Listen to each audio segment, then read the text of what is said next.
Bonjour, bonsoir et surtout bon après-midi, Bandeko Nangai. Cela ne dépendra qu'à l'heure à laquelle vous allez nous suivre. Alors, comme je vous ai toujours dit, bienvenue encore une fois Balantina Bisso et Akala.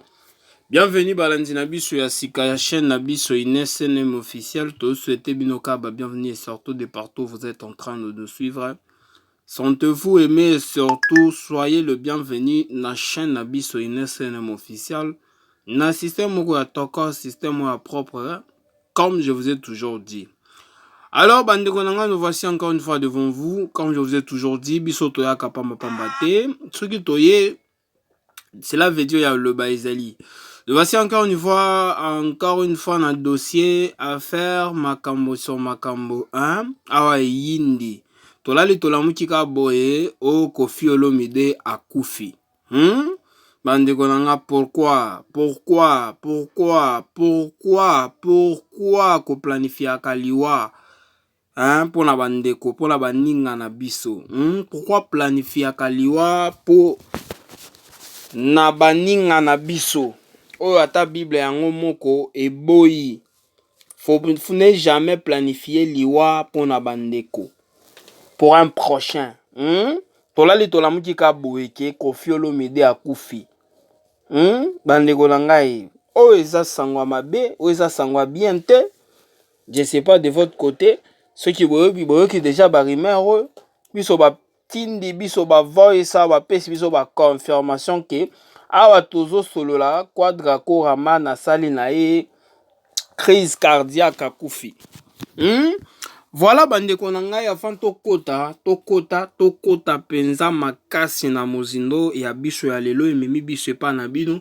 J'aimerais moi qu'on rappelle balandi na biso ya sika. Si c'est toute ta première fois tout comme balana yo ya liboso ya kolanda chaîne na biso INSNM officiel, je vous prierai toujours de vous abonner. Abonnez-vous massivement et surtout bobo sanaka pete ko cliquer na ngonga notification comme je vous ai toujours dit. Malamu ya ngonga notification ezalaka à chaque fois qu'il y a une SNM officielle à Robando publier ba vidéo ya Sikabo la notifier na système moko ya propre. Alors s'il vous plaît, moi j'ai toujours à utiliser ces mots. S'il vous plaît, abonnez-vous massivement, cliquez dans la notification pour ne jamais rater. Il y a na ba vidéo na biso, na ba partage tout comme analyse na biso et que ça la biso malamu soki toyo kike au s'abonner, au cliquer, au liker, au partager, pourquoi pas. Alors, toko tapenza na mozindo na biso lelo ememi biso pa na bino dossier liwa ya Koffi Olomide. Nani abomi Koffi Olomide? Bande konanga pour baoyo ba ebite, il faut boyeba déjà c'est faux et archi faux. Koffi Olomide akufi na ete.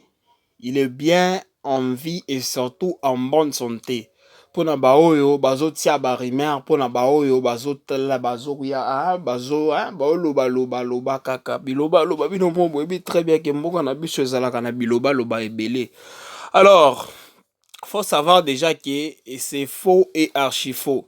Les Kamboa neza ya solo te, Koffi Olomide azanae en vie.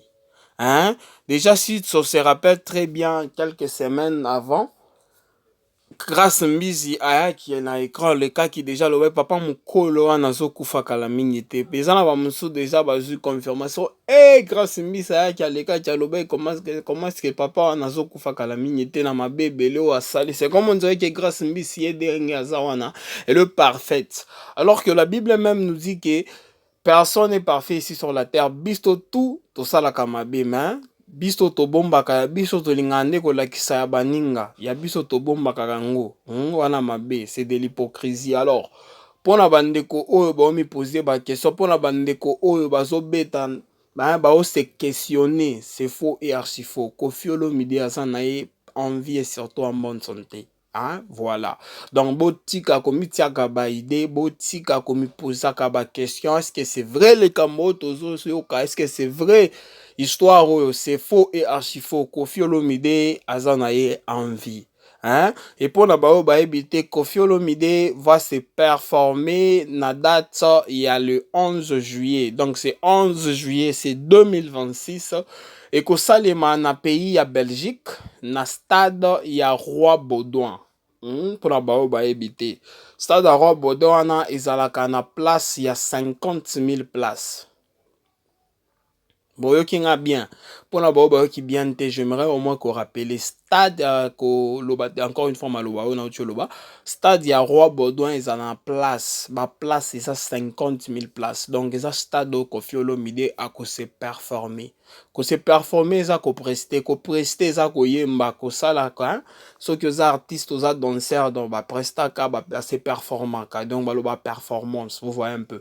Alors Koffi Olomide ko beta stade wana ako tondisa ngo papa mokolo wana o bato bafingaka papa mokolo azolinga kokola te alingaka biloko ya ba jeune hein il est capable parce que ye moko penza a se sentir capable soki Koffi Olomide la muti alobi ke ya kobeta ngo biso to abanani pour que totia barrière na vie na ye oyo biso toyebaka te plata oyo asalaka travail oyo biso toyebaka te temps oyo asalaka ba répétition.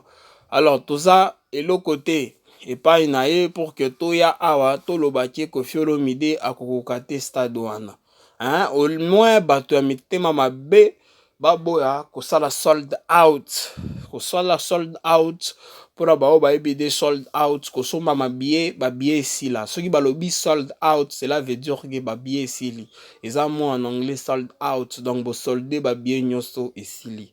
Voilà, moi je veux toujours dire soki tolingaka vraiment la bonne musique surtout la rumba congolaise tout ça la sold out s'il vous plaît nayebi ke na mboka na biso kilelo bato ebele ata 60 ans eza moke ata 70% ya bato bazomata na ba internet bamosusu bazoloba bango entre bango na ba quartier ba ville bazojuge Koffi Olomide comment est-ce qu'aza mokolo il veut pas ya na ye koabandonner musique azoyemba kaka ntina age oyo 70 ans déjà 70 ans donc toloba awa aza na 69 ans donc le 11 juillet on a dit anniversaire na ye donc il a préféré à ce que asalango na système ya concert donc a célébrer yango na ndenge ya bongo. Alors na âge na ye wana Koffi aza na énergie te mpona bamosusu bazoloba boye eloko oyo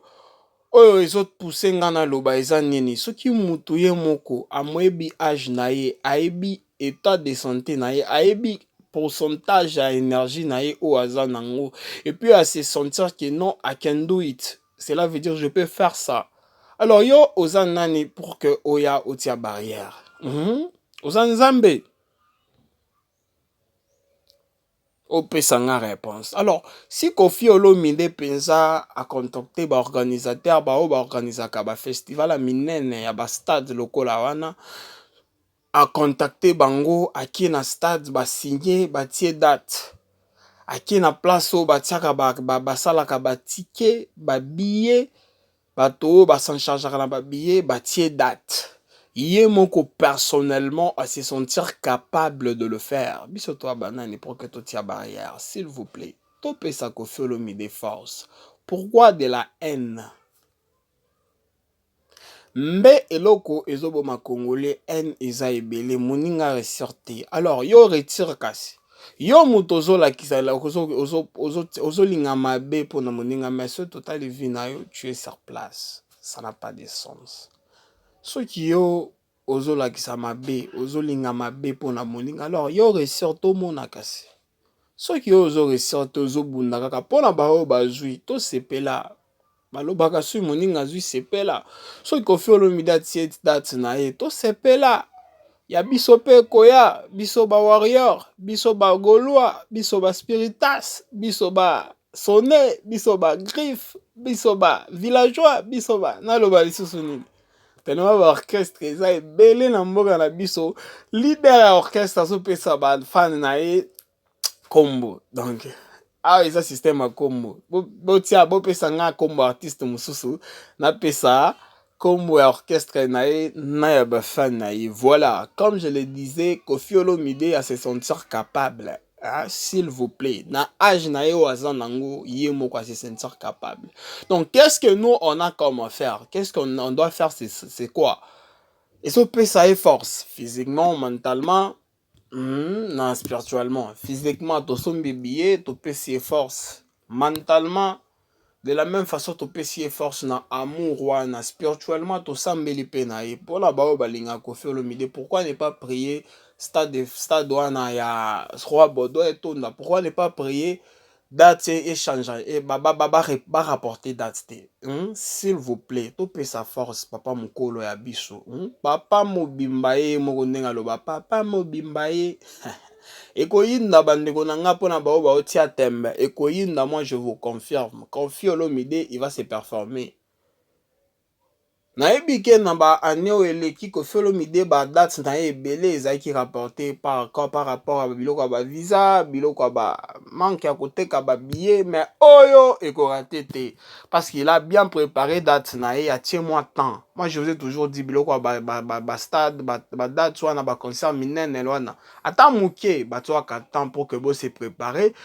Surprise moko mabe ezala te parce que ba surprise eyaka il faut boyebaka tant que vivre il faut boyebaka pe liwa eyaka donc surprise eyaka oyo eza exemple na oloba voilà nga na olakela mabe te mpona Koffi Olomide pour kakufa nga na nzambe te na mutu pamba donc je le veux le mieux et le mieux et le meilleur. Je sais que je veux de lui. Je veux qu'à ce que stade wana et tonda. Je veux qu'à ce que date wana et à la rapporter et salima comme yemoko a so planifié en tel et mon souhait. Vous voyez un peu. Alors, ce que moi je peux vous dire c'est quoi? Topé sa force papa mokolo na biso. Lokola topé si combo déjà papa mokolo akoli. Topé sa force. Vraiment. Ceux qui osent vrai Congolais, ceux qui osent patriotes, vraiment, il y a il y a 100% engagé.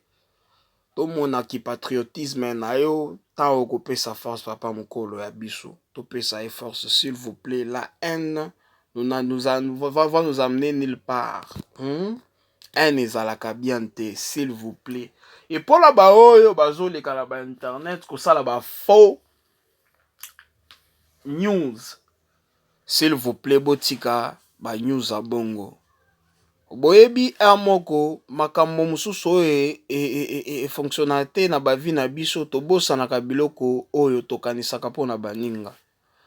Okoya moko ozomona kaka mabiloko na yo fonctionnalité ba business na yo salaka te fonctionnaka te olali olamuki boye liwa na ndako na yo ozoloba kaka nzambe pourquoi kaka ngai mais ozobosa na peke yondo za mutu aliboso kolakelaka mabe na baninga.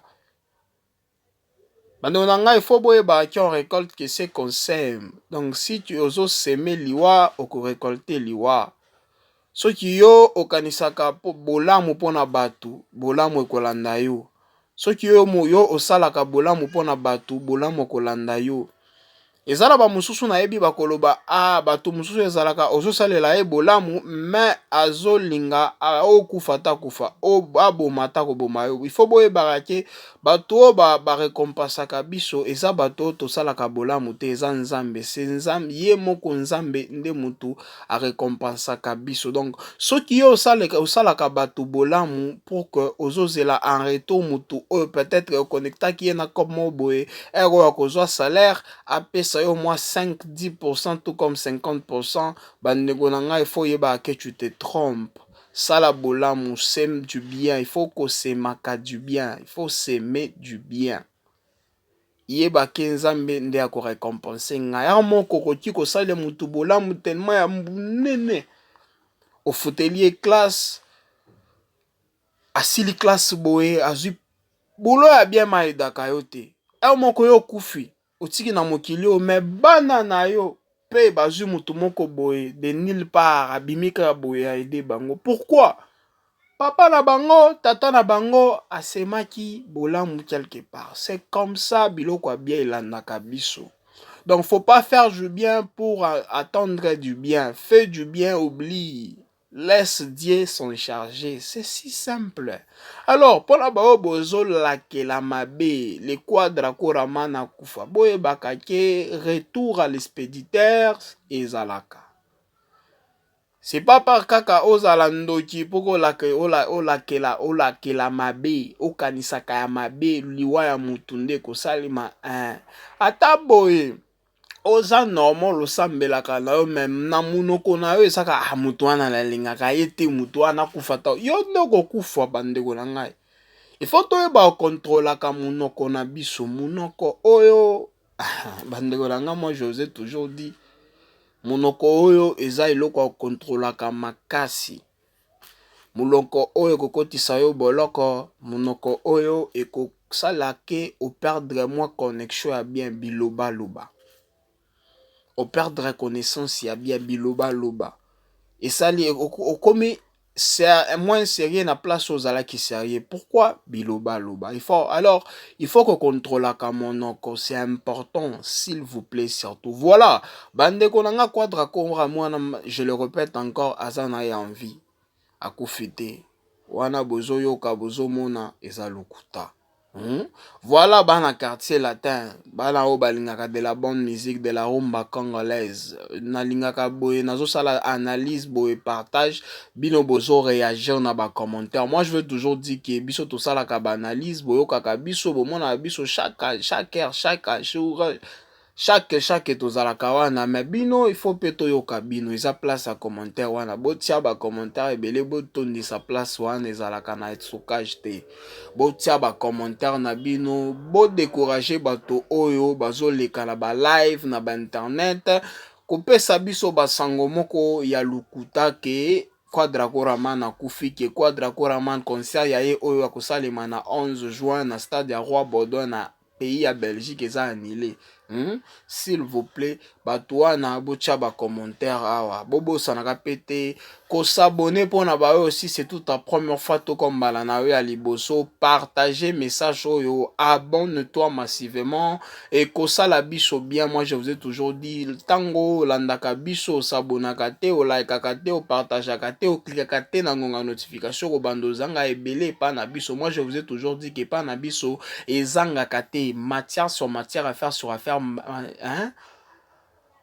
Na système moko ya danger ezangaka te alors faites-les bandeko na ngai ko sala biso bien na ndeko na système moko ya bien je m'excuse. Alors Quadra Koraman ozana force ebele pas une chaîne na biso une chaîne officielle concert wana koleka bien na système moko ya propre biso toza excité awa souhait na biso eza concert wana eleka très bien na système moko ya propre. Alors bandeko na ngai to sala sold out ya billetterie wana s'il vous plaît to pesa Quadra Koraman amour, c'est important vraiment na système moko ya propre.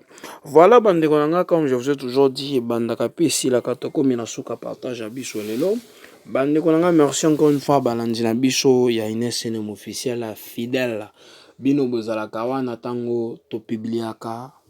Merci encore une fois pour la fidélité na bino tellement bozaka ebele soki to bandi kotanga bakombo ekosila lelo te et boza ebele boye baka te tolingaka bino mingi. Alors comme je vous ai toujours dit na système moko ya propre, bye et surtout à la prochaine.